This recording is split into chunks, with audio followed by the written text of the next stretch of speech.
ठीक है, आज थोड़ा सा ठीक नहीं लग रहा हमको, थोड़ा सा लग रहा है तबीयत ख़राब है। चलिए फिर भी शुरू करते हैं। पेंशन देखे थे कल हम लोग ना, पेंशन देखे थे ना। चलिए तो एक बार पेंशन को रिवाइज करते हैं। पेंशन दो तरह का होता है, conventional pension scheme,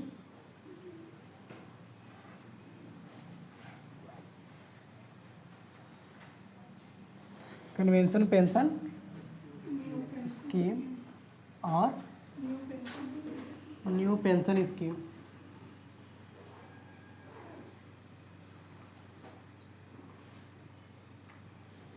new pension scheme है ना। कन्वेंशन पेंशन स्कीम को दो तरह से बांटते हैं इसको हम लोग। पहला क्या होता है, अनकम्यूटेड ना, कम्यूटेड पेंशन, जो क्या होता है प्रति माह यानी पर मंथ मिलता है। इसको हम लोग क्या करते हैं, फुल्ली टैक्सेबल करते हैं ना।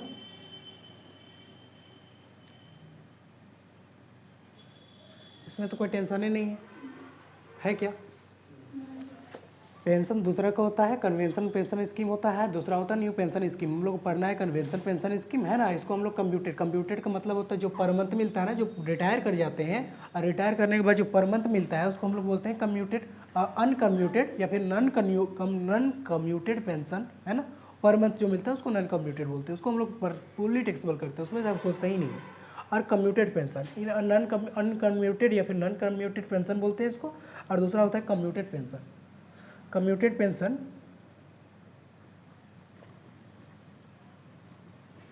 इसको कितना तरह से बांटते हैं, दो टाइप में बांटते हैं इसको। पहला कौन होता है, फॉर गवर्नमेंट एम्प्लॉय, और दूसरा को अदर एम्प्लॉय। गवर्नमेंट एम्प्लॉय, देखिए गवर्नमेंट एम्प्लॉय को अगर मान के चलिए पेंशन मिलता है तो क्या होता है, चाहे पर मंथ, मतलब पर मंथ बोलते हैं, चाहे गवर्नमेंट एक मुश्त, कम्यूटेड का मतलब होता है लम सम, लम सम मतलब एक बार में एक मुश्त जो पैसा मिल जाता है ना। देखिए अनकम्यूटेड जो महीना के हिसाब से मिलता है, कम्यूटेड यानी लम सम एक ही बार जो जितना भी पेंशन का पैसा जमा है सबको एक ही बार मिल जाता है, उसको हम लोग बोलते हैं कम्यूटेड पेंशन। बात समझ में आ रहा है। उसमें दो कैटेगरी होता है। अगर मान के चलिए गवर्नमेंट का एम्प्लॉय को मिलता है तो ये हमेशा क्या होता है, fully exempt, under section 10 sub section 10A के अंदर पूरी एग्जाम्प्ट होता है ना। 1 का 1 है ना जी, हाँ ठीक है, ठीक है। इसमें क्या हो सकता है, सेंट्रल गवर्नमेंट हो सकता है, स्टेट गवर्नमेंट हो सकता है और लोकल अथॉरिटी हो सकता है। और क्या था लास्ट, क्या था, SC सुप्रीम कोर्ट का जज, ये लोग को भी हो सकता है ना। सब सेंट्रल होते हैं, लोग को एग्जाम्प्ट होता है। और दूसरा क्या होता है, अदर एम्प्लॉय में, इसको हम लोग दो कैटेगरी में बांटते हैं। चाहे तो ग्रेजुएटी, चाहे तो ग्रेजुएटी रिसीव करेगा या फिर रिसीव नहीं करेगा, नॉट ग्रेजुएटी है ना, रिसीव है ना। चाहे तो ग्रेजुएटी रिसीव करेगा, चाहे तो ग्रेजुएटी रिसीव नहीं करेगा। अगर ग्रेजुएटी रिसीव करता है तो पेंशन का जितना भी पेंशन होगा है ना, उसका कितना परसेंट, कितना एग्जाम्प्ट होता है, 1/3 ना, 3 एग्जाम्प्ट होता है। समझ में आ रहा है। अरे इसमें अगर मान के चलिए पेंशन ग्रेजुएटी रिसीव नहीं करता है तो इसका पेंशन का 1/2 एग्जाम्प्ट होता है। बात समझ में है। पेंशन दो तरह का होता है, कन्वेंशनल पेंशन स्कीम होता है, न्यू पेंशन स्कीम होता है। कन्वेंशनल पेंशन स्कीम को हम लोग पढ़ना है कम्यूटेड पेंशन को हम लोग पर मंथ मिलता है। कम्यूटेड का मतलब, अनकम्यूटेड का मतलब होता है जो पर मंथ मिलता है, अनकम्यूटेड जो होता है वो पर मंथ मिलता है ना।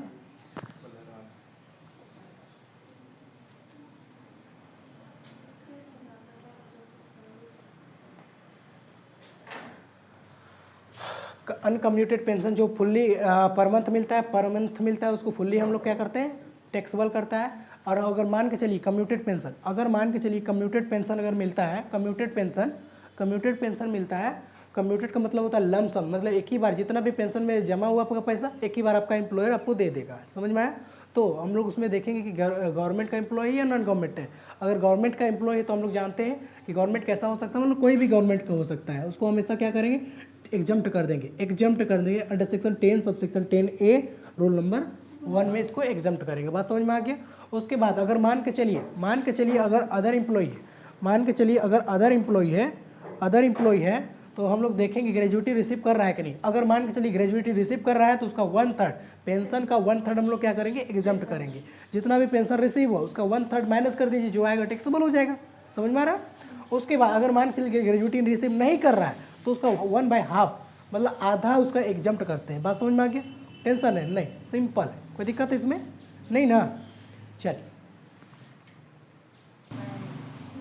लीव सैलरी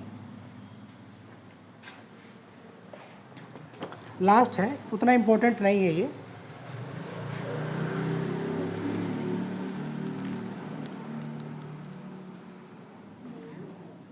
लीव सैलरी इसको बोलते हैं हम लोग, इनकैशमेंट भी बोलते हैं, encashment of leave, encashment of leave.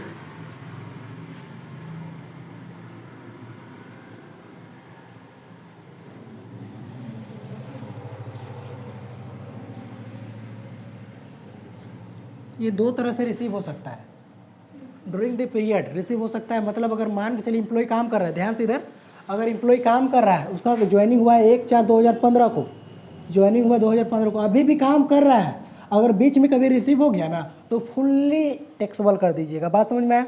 During the period मतलब काम करने के दौरान अगर मान के चलिए लीव सैलरी मिलता है, लीव सैलरी क्या होता है, कैसे नहीं छुट्टी लेते हैं तो छुट्टी नहीं लेता है, छुट्टी नहीं लेता है और उसमें भी कमा लेता है, समझे, नहीं पढ़े थे। लीव सैलरी को टैक्सेबल किए थे कि नहीं, अरे कोई क्वेश्चन आया था जिसमें हम लोग किए थे ना, कितना था, हाँ देखिए याद भी है, 10,000 रुपये था, हाँ कहीं भी था लेकिन हम लोग बनाए थे। लीव सैलरी पूरा टैक्सेबल किए थे ना। तो ड्यूरिंग द पीरियड मान के चलिए ज्वाइनिंग इतना को हुआ है और अभी भी काम कर रहा है और इसके बीच में अगर मान के चलिए मिलता है लीव सैलरी तो उसको हम लोग 100% फुली टैक्सेबल कर देता है। बात समझ में आया। तो पहला होता है during the employment,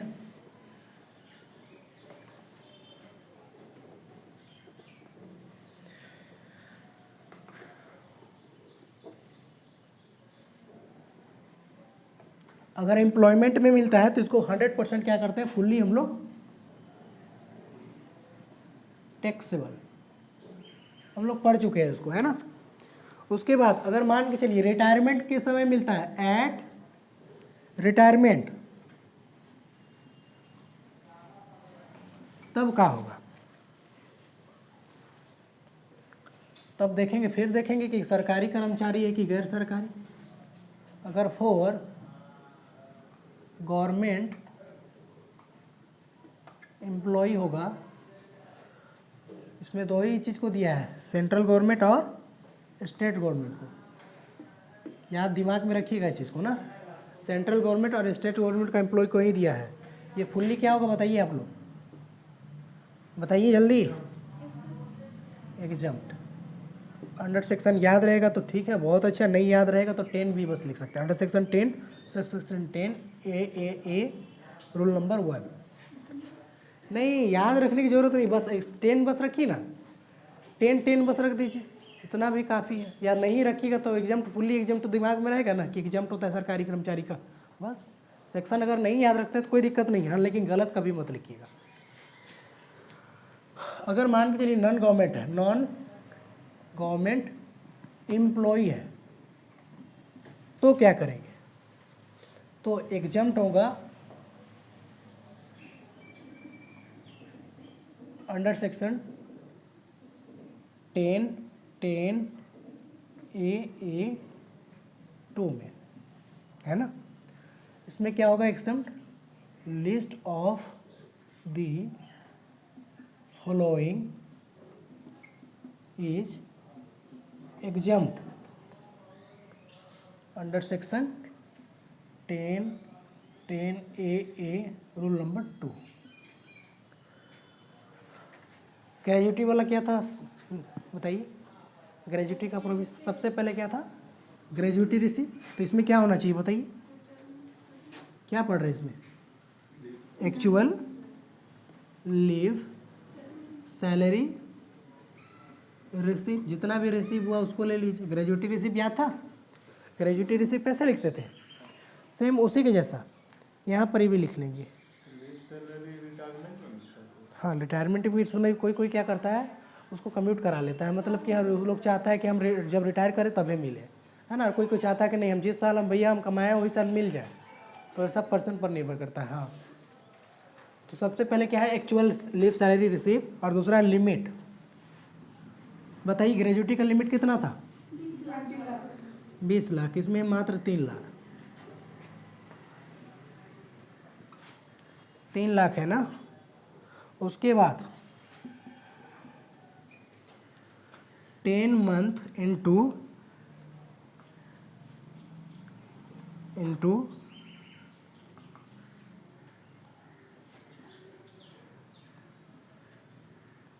month into average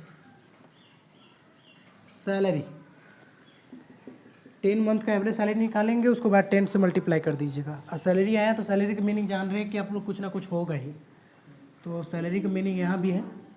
हाँ, बेसिक प्लस DA, कैसा DA, कंडीशन का, और plus fix percent of commission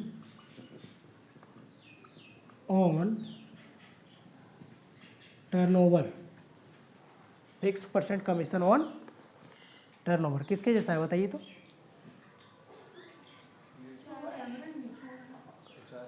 हाँ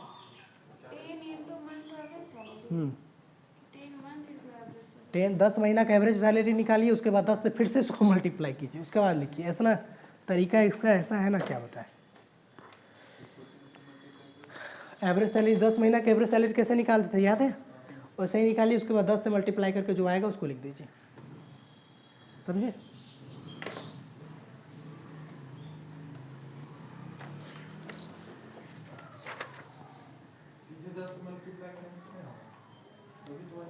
वही आएगा पता है, लेकिन कभी कभी चेंज हो जाता है, कभी कभी जब सैलरी चेंज होता है ना तब ऐसे होता है।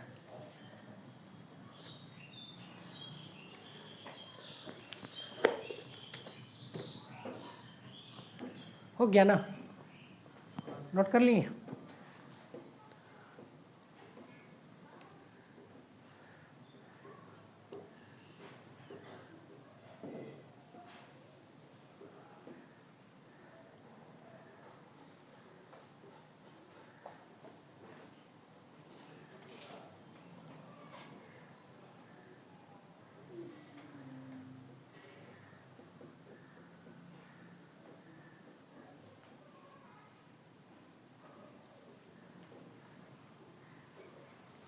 चलिए, तो लीव सैलरी बहुत इजी है, इतना इजी है कि कभी पूछता भी नहीं है ना। लीव सैलरी कभी आया भी नहीं, क्या बताएं, बस अपना नॉलेज के लिए हम बता दे रहे हैं, ओरली बस सिंपल बता रहे हैं, कोई सर बता नहीं रहा है ना। ड्यूरिंग द पीरियड, अगर एम्प्लॉयमेंट के पीरियड में अगर मान के चलिए मिलता है तो फुली टैक्सेबल होता है, आप लोग बना भी चुके हैं। अगर मान के चलिए रिटायरमेंट के समय में मिलता है ना, और गवर्नमेंट एम्प्लॉय है तो फुली एग्जम्प्ट होगा, अगर अदर एम्प्लॉय है तो एग्जम्प्ट होगा under section 10 sub section 10A rule number 2 में, है ना। कैसे एग्जम्प्ट होगा, list of the following is exempt under section 10 sub section 10AA rule number 2। सबसे पहले बोलता है, क्या बोलता है, एक्चुअल जितना भी रिसीव होगा, लीव सैलरी जितना रिसीव होगा निकालने की जरूरत है, ये सब एक्चुअल सैलरी निकालने की जरूरत है नहीं, जितना दिया हुआ रहेगा लिख दीजिए। उसके बाद लिमिट निकालने की जरूरत है नहीं, लिख दीजिए। उसके बाद 10 मंथ की एवरेज सैलरी निकालिए। एवरेज सैलरी मान के चलिए अगर टोटल साल अगर सेम रहेगा तो वही एक महीना का हो जाएगा, एक महीना का जितना आएगा उसको 10 से मल्टीप्लाई करके लिख दीजिए, सिंपल है कि नहीं।